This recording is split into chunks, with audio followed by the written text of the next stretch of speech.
Welcome to the Real News Network. I'm Sharmini Pires coming to you from Baltimore. There was a military coup in Burkina Faso on Thursday. Here's a clip of Lieutenant Colonel Mamadou Bamba announcing it on national television. Déclaration du Conseil national pour la démocratie. Aujourd'hui, 17 septembre 2015, les forces patriotiques et démocratiques, alliant toutes les composantes de la nation et réunies au sein du Conseil national pour la démocratie, CND, ont décidé de mettre un terme au régime déviant de la transition. The coup has killed at least 10 people as far as we know. I'm joined by Naka Lagoke. He's a specialist in African political affairs, development, and Pan-Africanism. He also founded the Revival of the Pan-Africanism Forum. Thank you so much for joining me today. Thank you very much for the opportunity. So let's start with what happened yesterday, what led to the announcement on national television.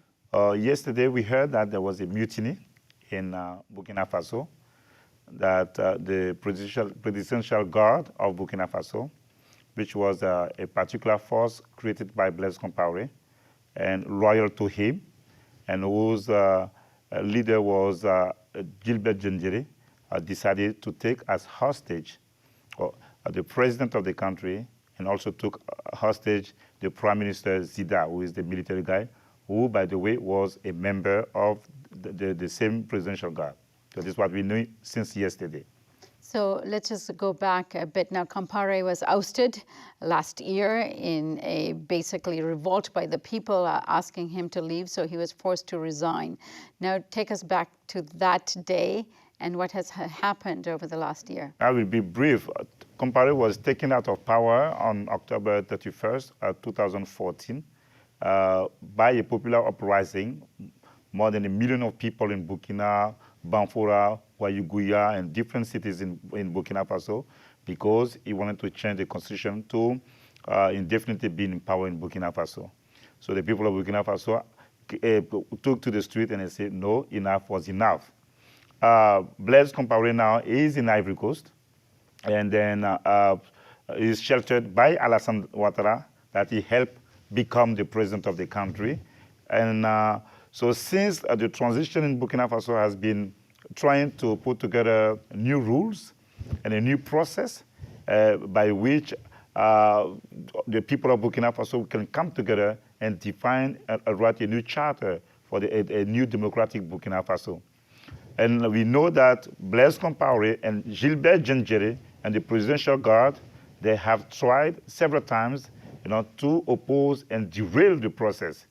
And then today, or yesterday, we saw that, this time they seem to be successful, as when they took the president, the prime minister as hostages, we realized that, it was, in fact, like a basic coup d'etat that we've been witnessing in Africa since memorial times. Now, this most recent coup is related to the elections that are supposed to take place next month, but at least the Presidential Guard seems to be unhappy with the rules of the new election process, essentially eliminating people that were part of the Compaoré government. Give us a little bit more insight into that. Yes and no, because Gilbert Diendéré, for those who know the history of Burkina Faso, he's been involved in different situations in the country. He was with Blaise Compaoré and Thomas Sankara in 1983. And then later on, he was the one, according to some credible sources, the people who went and killed Thomas Sankara were under his leadership.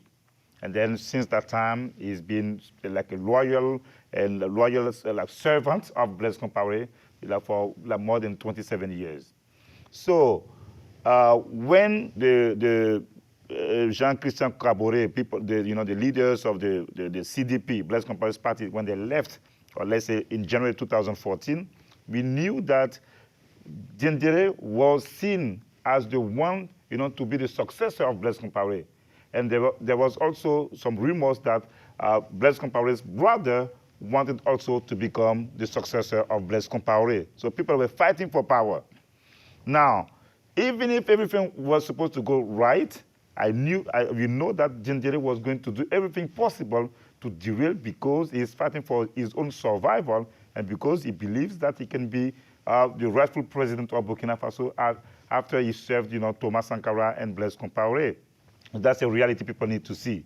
Now, the transition decided that the people who were involved and then who should be in prison because they are cronies and they are crooks and they are bandits and because they've been destroying not only Burkina Faso, but the entire sub-region of West Africa.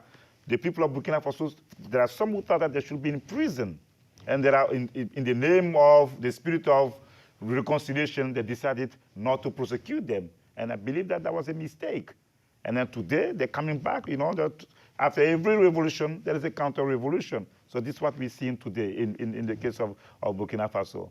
So they can use the fact that some people were eliminated from the presidential race as a pretext, but the reality is that they do not want the revolution to succeed in Burkina Faso. And if it succeeds, it's going to have an impact on the sub-region of West Africa and on the entire continent of Africa. That's the real game that we've been seeing in Burkina Faso.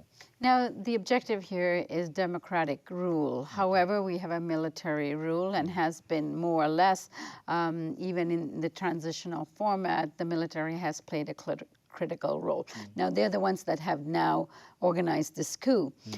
So give us a sense of what the role of the military is, and is their objective to remain very close to the leadership and have control over what's happening in Burkina Faso? No, the Presidential Guard, as the Presidential Guard was loyal to Blaise and is loyal to Blaise. So they wanted, it is their way or no way. And then when we talk about democracy and national reconciliation and the democratic process, and then you have to be inclusive and people have to talk in the name of truth. And people wanted to know what happened on October 15, 1987, when Thomas Sankara was killed. So the parliament decided that they were going to start the trial.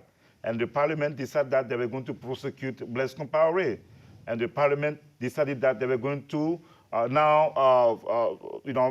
decide that the Presidential Guard is going to have less power, like in the system. So when they saw that everything was going against their selfish and personal interest, they had the reason to do, according to the way they see things, to do what they're doing today. So, but we don't know yet if the entire army is going to rally around them or if the entire army is going to support them. But because we believe that the reality on the ground in Burkina Faso, thanks to what we saw recently last year, we believe that there is the strong desire from the people of Burkina Faso to really write a new chapter, for a better Burkina Faso. And it's going to be difficult for Gendere or whoever is going to be in power. So we heard that they burned already his house, and there was a rumor that somebody was supposed to become the prime minister. The people, despite the fact that there's a curfew, that when they burned down the house of the person supposed to be the prime minister, so people are organizing little by little. The unions are called, have decided to go on strike, and then the leaders of the opposition, the most credible one, all of them have denounced, the military coup. So it's going to be difficult for them. They're making a few dozens of people, hundreds, but it's not sustainable today in Africa, in Burkina Faso. It's not sustainable. Now, there was some speculation in the media that this elite presidential guard anticipated that if the elections take place and Burkina Faso goes back to democratic rule with a president and a non-military vice president and prime minister and so on, that they would be sidelined. Of course, they will be sidelined. They will be all the crimes Blaise Compaoré has committed, economic and political, everything. So that's the fear. They're afraid of the light. They're afraid of the truth, and they're afraid that if things are normal, they are going to be sidelined, and then they're not going to be able to prosper in a new Burkina Faso. That's the reality in Burkina Faso. So some people may say, oh yes, they should have allowed everyone to run. I think it was not going to be the solution anyway, because what they're doing today, they were going to try and do it maybe in 1 year or down the line, 1 year or 2 years, because they want to be in power and they want the system to be there forever. So all of this is going on in the presidential palace and in terms of the government, but what other organizing efforts are taking place? 1 million people marched last October to oust Compaoré. Where are they today? Beautiful question. Okay, this time things seem to be a little bit different because people were taken by surprise, to see that the Presidential Guard decided to take the president of the country as an hostage. So 24 hours, people did not know what to do. And so now they seem, to come back to the reality that they have to organize because it's a military coup. And we heard that Radio Omega, which is like a popular radio that organized the resistance against Blaise Compaoré, has been burned down by the Presidential Guard. And Smokey, the rapper, leader of the Civic Broom movement, his studio, because he's a musician and artist, his studio Amazon was also burned down by the Presidential Guard. We heard that Sam Skaloja, who is a reggae singer, I heard this morning that he was arrested. So in front of the house, in front of the house of the Sankara family, you can see military. I spoke to the sister Blandine this morning. She cannot even come out of a place because she heard that people in the street have been killed. But there's a build-up. And then the unions, the political parties, people are trying to gather here and there, being dispersed and beaten by the Presidential Guard. But I believe and I'm confident in the power of mobilization of the very people who last year put together 1 million people. This time is going to be more challenging, but I believe that they will prevail, and then I believe that they will overcome, because what they're doing is not just for Burkina Faso, but it's for the entire continent of Africa. So this is what I wanted to, the update I wanted to give. Nakalagoke, thank you so much for joining us today. Okay, thank you very much. Thanks for the opportunity. And thank you for joining us on the Real News Network.